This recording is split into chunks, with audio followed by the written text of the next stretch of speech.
রাতে বাচ্চাদের ডান্স দেখে আসলে ঘুমাতে দেরি হয়ে গেছে, সকালে উঠতেও দেরি হয়ে গেছে। আমাদের এদিকে আবার বিয়ে বাড়িতে সকালবেলা খিচুড়ি রান্না করা হয়, তো সকাল সকাল পাঠিয়ে দিল খিচুড়ি। খিচুড়ি খেয়ে আসছি একটু রান্না দেখতে এসে আবারও পান খেতে বসে গেলাম।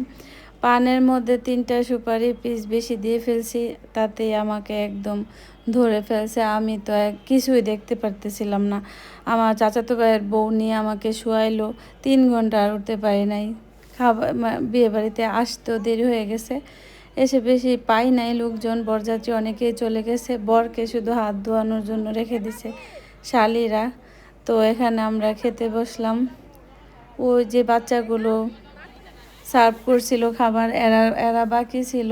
তারপর আমার আম্মু, ভাবি, তারপর আমার নিজের ছেলে, এরা আর কি বাকি ছিলাম। তো আমার চাচাতো ভাইয়েরা মনে করছিল যে আমাদের মনে হয় বরযাত্রীর জন্য খাবারের দেরি। আসলে না, আমরা নিজেরাই দেরি করে আসছি।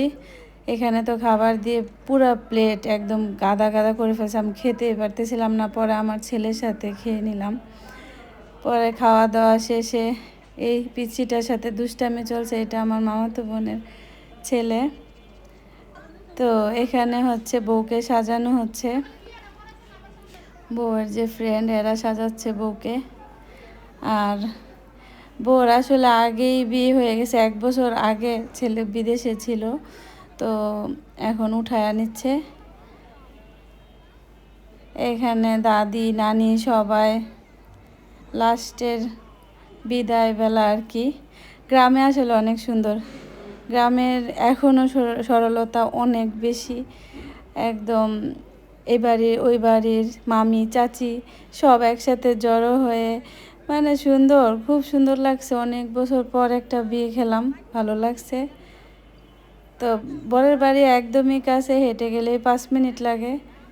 তো এই হচ্ছে মেয়ের বিদায় বেলা, আমরা সবাই আগায় দিয়ে আসলাম। সবাই মিলে দোয়া করবেন বর আর বউর জন্য।